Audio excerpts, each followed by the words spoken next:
오늘 설교 제목이 내 운명을 붙드시는 하나님. 오늘은 운명에 관한 이야기를 하고자 합니다. 1998년인가요? 동국대 어느 교수가 우리나라 대검찰청 건물에 혜태상을 기증했습니다.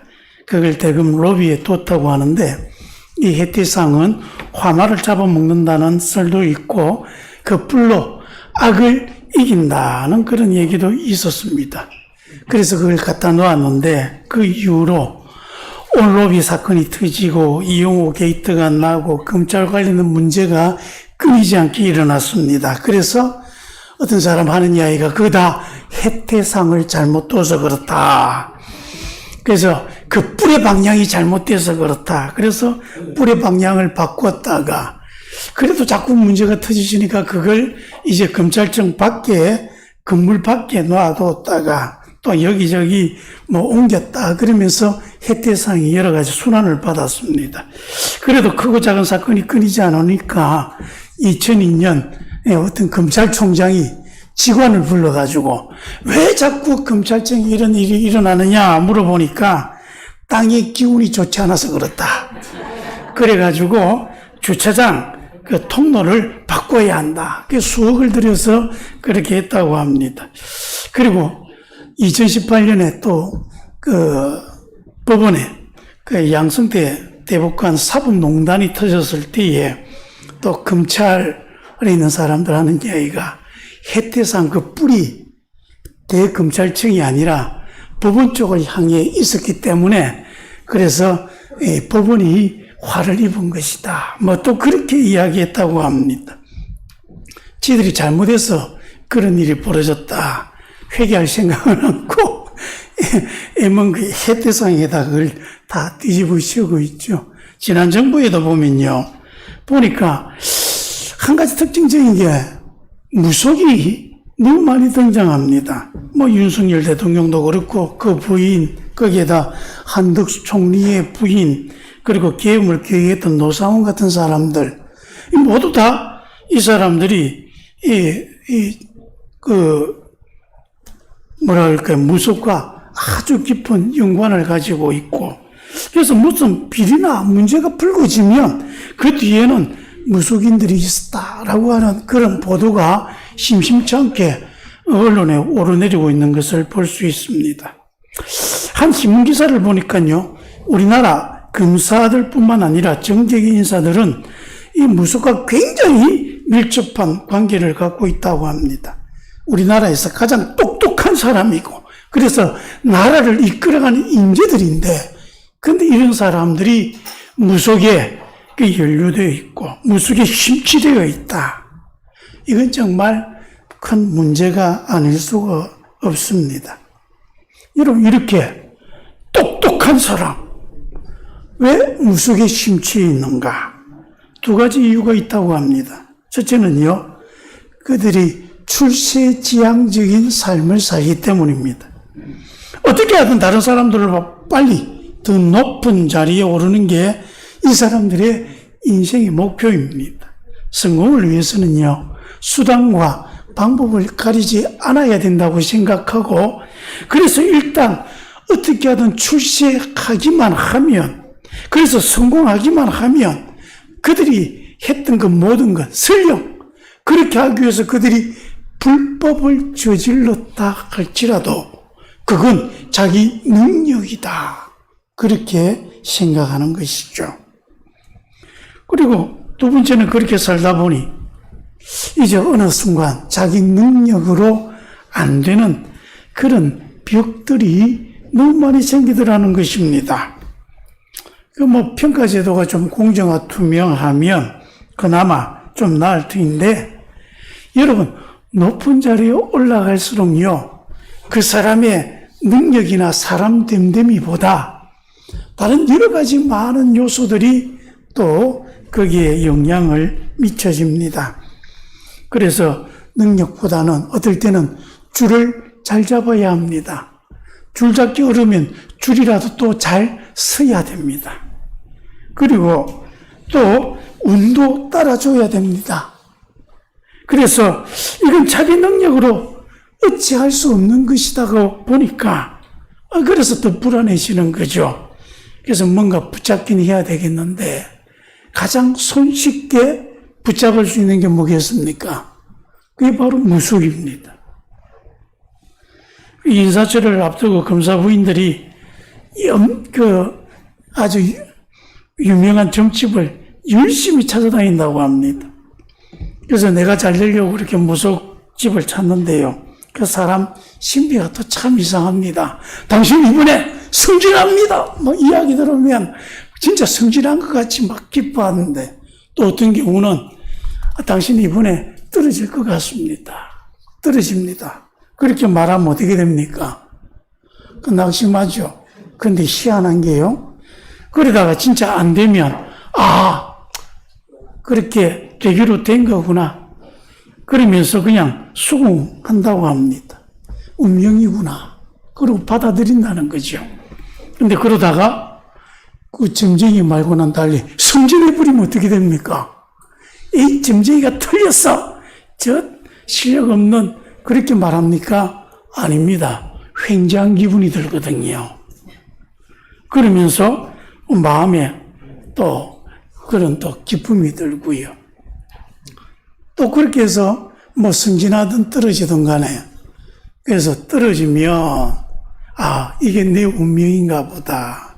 그 순응하게 되고 그러다 붙으면 아이고 내가 횡재했구나. 운이 좋았구나. 그러면서 뭐 기뻐하고 하여튼 그런 식으로 마음의 평안을 얻기 위해서 그렇게 열심히 찾아다닌다고 합니다. 저한테 오면 저는 공짜로 기도해 줄 텐데 참 희한하게 저한테는 안 와요. 여러분 운명이다. 이 말은 곧 우리 인간이 저항할 수 없는 뭔가 아주 거대한 것이 우리 인생에 작용하고 있고 그래서 우리 이 운명에 순응할 수밖에 없는 그런 미약한 존재라는 사실을 또 인정하게 해주고 또 그렇게 우리는 운명 앞에 놓여 있는 존재같이 생각되어집니다. 시편 16편 오늘 우리가 읽은 말씀은 다윗이 하나님을 향한 신뢰와 사랑을 고백하는 시입니다. 1절에 보면 하나님 저 좀 지켜주십시오. 내가 주님께로 피합니다. 그렇게 말씀합니다. 그러면서 하나님 내 인생은 하나님께 달려있으니 하나님 저 좀 도와주십시오. 그러는 거죠.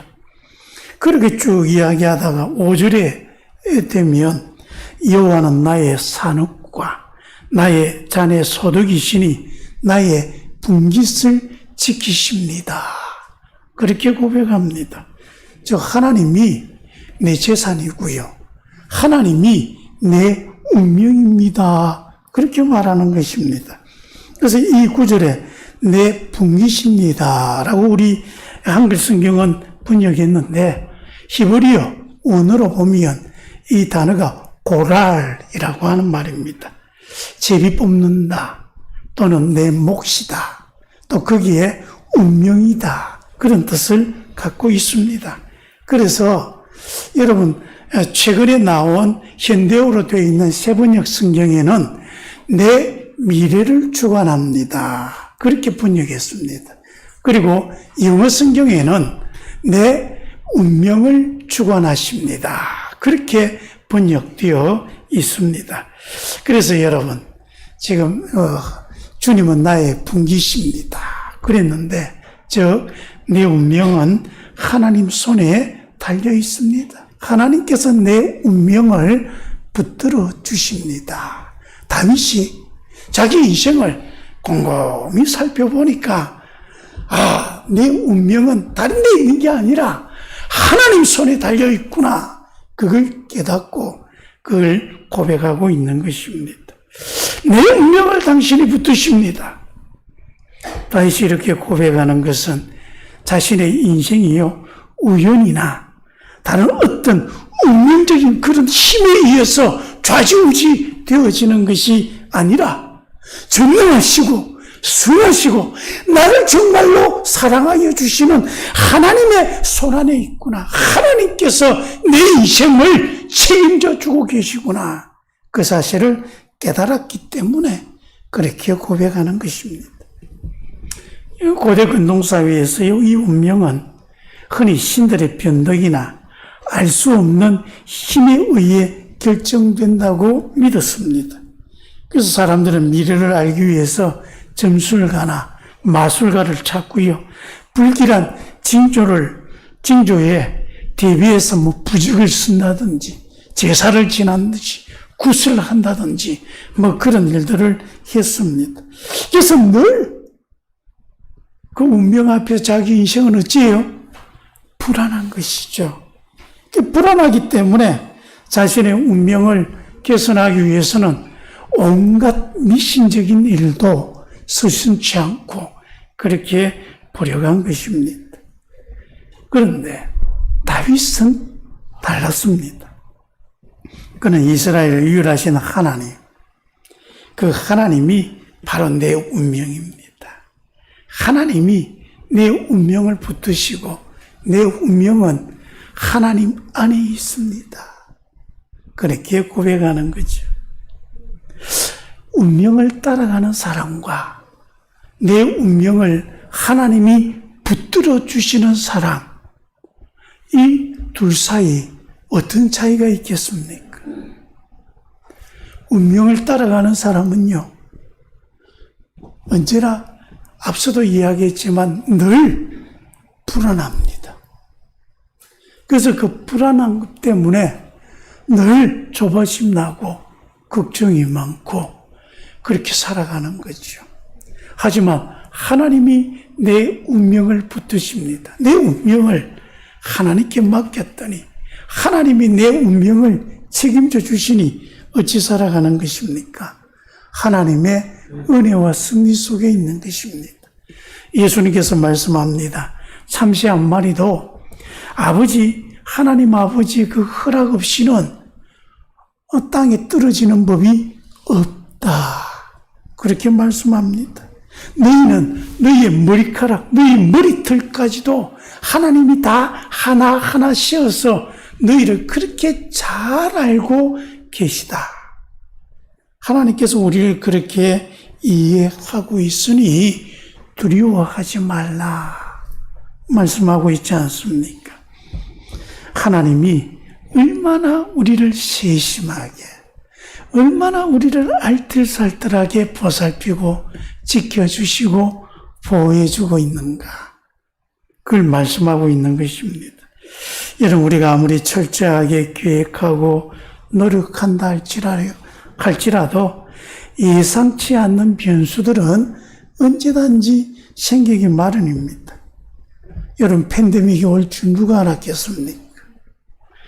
경제 위기가, 개인적인 비교, 이런 것들이 올 줄 어떻게 알았습니까? 하지만 이 모든 것이 올 때 어찌합니까?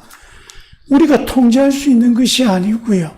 우리는 거기서 어떻게 하든 살아남으려고 애쓸 수밖에 없는 미약한 존재들입니다. 이런 상황 속에서 우리가 붙잡을 수 있는 유일한 희망 무엇입니까? 우리 운명을 책임져 주시는 하나님 아니십니까?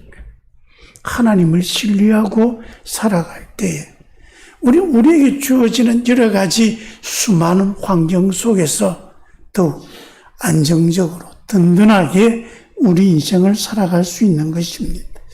우리의 삶이 우연의 연속이 아닙니다. 하나님의 선하시고 완전한 계획 속에 있다는 사실을 믿을 때에 우리는 비로소 참 안식과 평안 속에 살아갈 수가 있는 것입니다. 여러분, 구약성경이에요. 인격적으로 가장 훌륭한 사람이 누군가 찾아보면 요셉이라고 하는 사람이 아닐까 생각합니다. 야곱의 아들인데 11번째 아들입니다. 야곱이 얼마나 편애했는지 이 요셉만 보면 너무 좋은가 봅니다.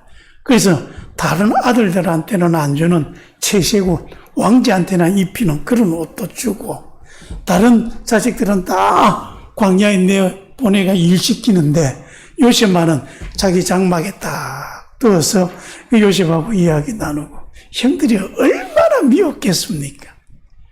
형들이 막 눈에 가시 같은데 이 요셉이 그 땅에는요 철딱서니도 없어요.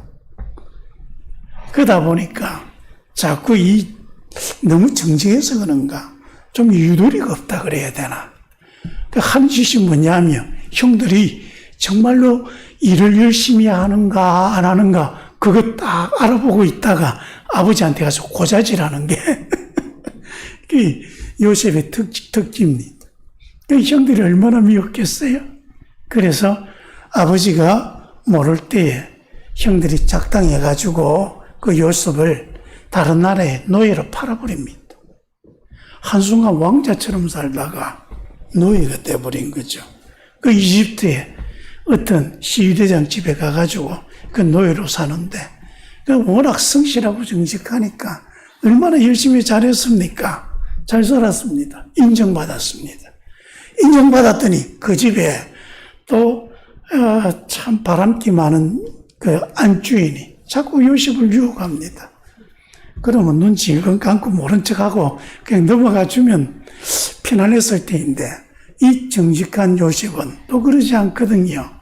그래서 모함을 받아 감옥에 갇힙니다. 죄인이 됩니다. 여러분 왕자같이 살다가 노예가 되었다가 그 노예로서 살다가 그 집의 집사가 되었다가 집사로 이제 좀 마음 편히 살았다 싶은데 그 다음 어떻게 해요? 죄인이 되어버리는 거죠. 인생이 밑바닥으로 쭉 내려가는데 야 이제 나는 바닥을 쳤다. 이제 올라갈 일만 남았다 생각했는데 지하실이 있는 줄 모르는 거죠. 그리고 다시 어떻게 해요? 감옥에 들어 죄인이 됩니다. 그 죄인에서도 그래서 또 열심히 또 성실하게 합니다. 간수상 인정을 받아가 감옥에 온갖 일 잡일 다 하다가 거기서 또 두 사람을 만나서 그 사람의 꿈을 해몽해 주고 그리고 아무런 희망 없이 살아갑니다. 하지만 나중에 어찌 해가지고요 이집트의 총리 대신이 됩니다.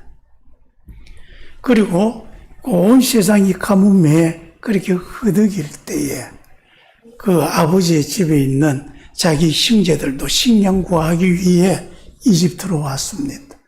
요셉한테 와서 그걸 사야 되는데 요셉이 보니 자기 형제들은 몰라봐요. 마음속에 복수심이 일어나지 않겠습니까? 나를 노예로 팔았어. 그동안에 얼마나 고생했던 게 막 솟구쳐오겠습니까?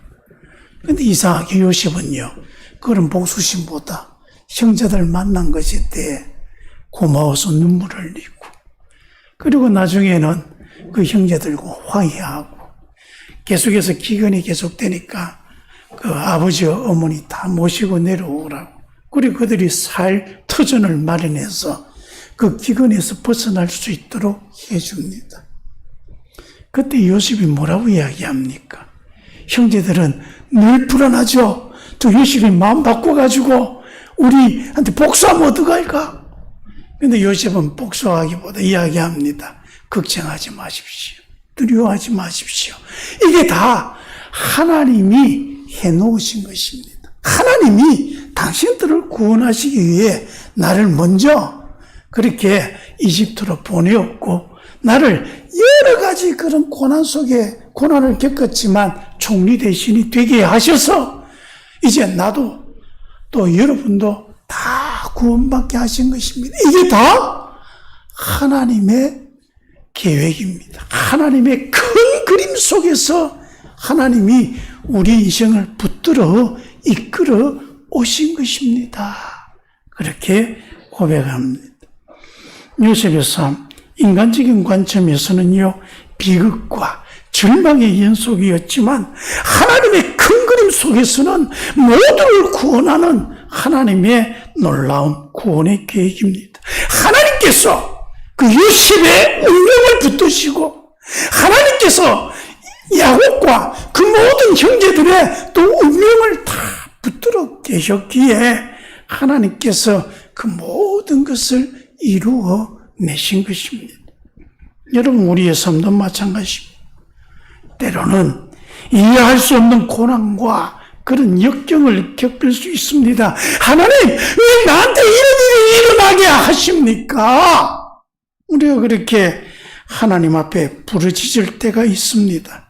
그러나 그 모든 과정 속에서도요, 우리가 잊지 않아야 될 게 있습니다. 무엇입니까? 그런 속에서도 하나님께서 내 운명을 붙들고 계신다는 것입니다. 그분은 우리의 고통을 외면하지 않습니다. 모든 것을 합력하여 선을 이루시는 분입니다. 그러기에 우리는 불안해하거나 우리의 삶의 그 어려움 속에 절망할 필요가 없는 것입니다. 우리의 운명은 가장 안전한 손길, 그 우리를 사랑하시고 우리를 위해 최선을 기획해 주셔서 우리로 하여금 가장 복되게 하시는 하나님의 손 안에 있다. 이 사실을 믿고 깨닫고 살아가야 하는 것입니다. 다윗은 하나님께서 자신의 운명을 붙들고 계십니다. 고백하며 또 이렇게 말합니다. 주님은 나의 몫입니다. 주님이 나의 잔을 채우십니다. 그렇게 고백합니다. 하나님이 다윗의 삶의 모든 필요를 채워주시고 모든 좋은 것을 주시는 하나님이심을 고백하는 것입니다.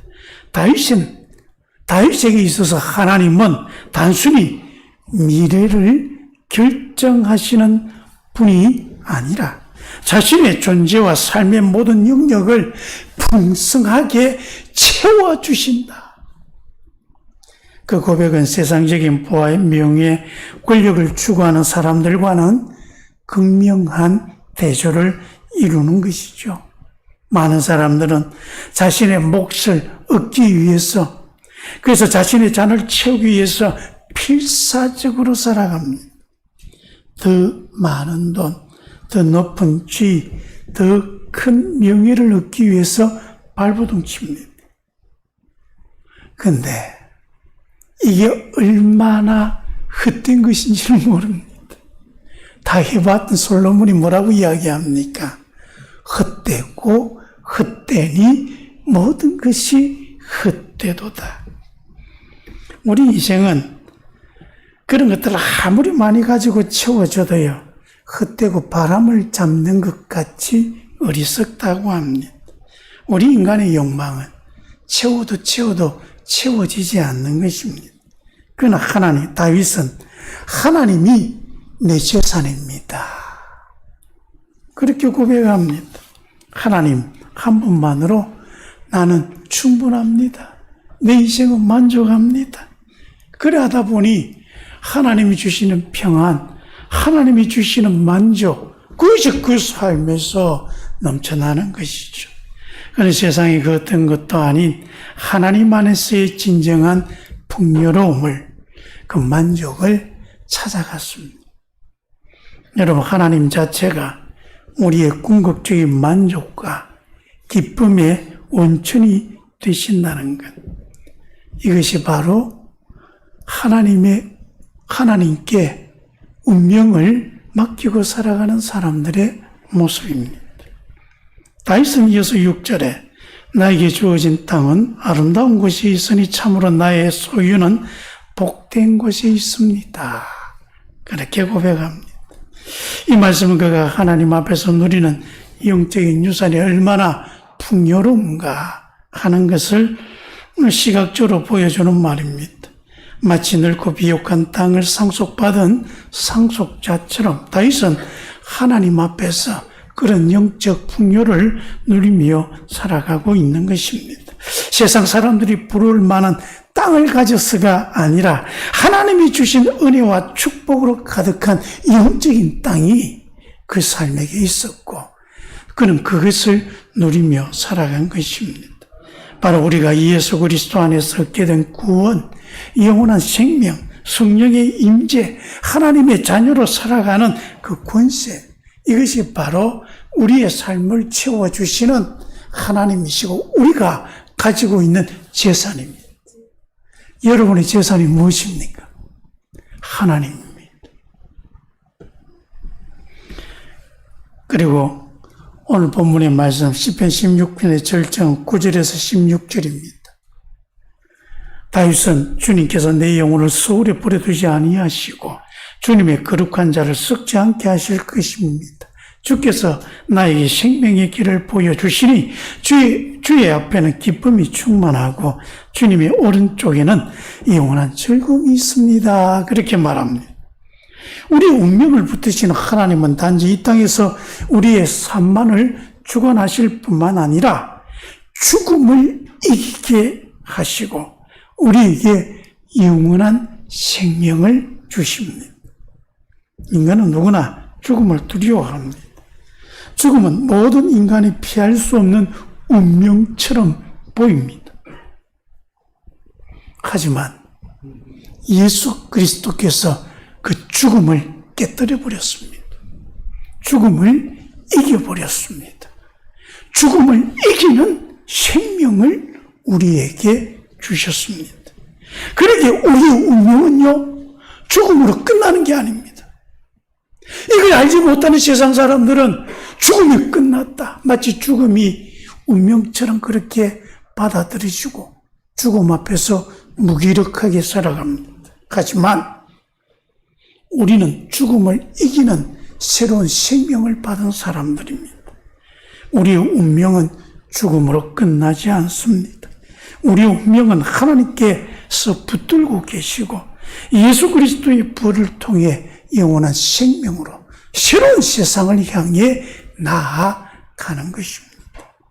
그래서 다윗은 주님 앞에는 기쁨이 충만하고 주님의 오른쪽에는 영원한 즐거움이 있다. 그렇게 말씀하고 있는 것입니다. 이것이 우리가 하나님과의 온전한 교제 속에서 누리게 되는 궁극적인 복입니다. 우리에게 이 복이 있어야 됩니다. 하나님이 주시는 그 기쁨, 하나님이 주시는 그 평안, 이것이 우리 속에 있을 때에 이 정말 변수 많은 세상, 이 속에서 우리가 흔들리지 않고 살아갈 수가 있는 것입니다. 여러분, 하나님께서는 우리의 생명을 창조하신 분입니다. 우리의 발걸음을 아시는 분입니다. 한마디로 하나님은 우리의 운명을 만들어 주시는 분이고 이 운명을 주관하여 주시는 분이고 이 운명을 날마다 새롭게 해 주시는 하나님입니다. 이것이 얼마나 멋집니까? 여러분, 내 인생의 운명이 내 능력에 달려있다고 생각한다면 어떻습니까? 언제나 부족한 내 능력에 갇혀서 우리는 어떠한 꿈도 꾸지 못하고 꿈만 꾸고 늘 절망과 실망 속에서 살아가지 않겠습니까? 그런데 하나님이 내 운명이시다. 전지전능하신 하나님이 내 운명이시니 어찌합니까? 하나님과 함께 내 운명을 개척해 나갈 수 있는 거죠. 세상 사람들이 봤을 때는 불가능하다 싶은 것, 어쩔 수 없다 싶은 것, 자포자기하고 싶다, 자포자기하고 싶은 그런 것들까지도 하나님은 그 모든 것을 이겨내시고 그것을 바꿔주시고 그것을 새롭게 해주시는 능력의 하나님이십니다. 그 하나님이 내 운명을 주관하고 계시니까 그러니 우리는 그 불가능 앞에 낙심하는 사람이 아니라 도전하는 사람이 될 수 있는 것입니다. 하나님은 우리의 운명을 주권적으로 통치해 주십니다. 그러므로 우리는 하나님이 다 이루어 주실 수 있다. 이 믿음을 가지고요. 불안해하거나 절망하지 않고 우리의 모든 것을 가장 좋은 길로 인도하시는 하나님의 그 손을 붙들고 살아가는 것이죠. 하나님은 우리의 모든 것이 되십니다. 하나님은 부활의 소망을 주시는 분이십니다. 그러니 사랑하는 성도 여러분, 우리의 삶이 예상치 못한 어려움과 마주하고 있다고, 또 앞으로 미래가 어떻게 될까 막연한 불안감에 시달리고 있을지라도 낙담하지 마시기 바랍니다. 두려워하지 마시기 바랍니다. 용기를 낼 수 있기 바랍니다. 우리 운명은 하나님의 손에 달려 있습니다. 그래서 세상의 힘이나 운명적인 숙명에 좌우되지 않습니다. 우리의 운명은 우리를 사랑하시는, 그러기 우리를 사랑하시기에 자신의 독생하신 그 아들 예수 그리스도까지라도 우리에게 내어주신 하나님의 손에 붙들려 있습니다. 그러니 걱정하지 맙시다. 이 시간 여러분의 운명을 지켜주시는 하나님께 손을 내미시기 바랍니다. 하나님, 내 운명을 붙들어 주십시오. 기도하겠습니다. 아버지 하나님, 우리는 늘 미래가 어떻게 될까 조바심 내며 걱정하며 살아갑니다. 그 미래에 대해 우리가 할 수 있는 게 아무것도 없기 때문입니다. 그러나 우리의 운명을 하나님께서 맡아주시고 붙들어 주신다고 하니 든든합니다. 걱정이 없습니다. 앞으로 우리에게 펼쳐질 미래, 하나님과 동행하며 하나님이 열어주시며 하나님이 더 멋지게 이루어 주실 줄 믿습니다. 이 믿음 변치 않고 우리가 온전히 살아갈 수 있도록 성령님께서 인도해 주옵소서. 예수님 이름으로 기도합니다. 아멘.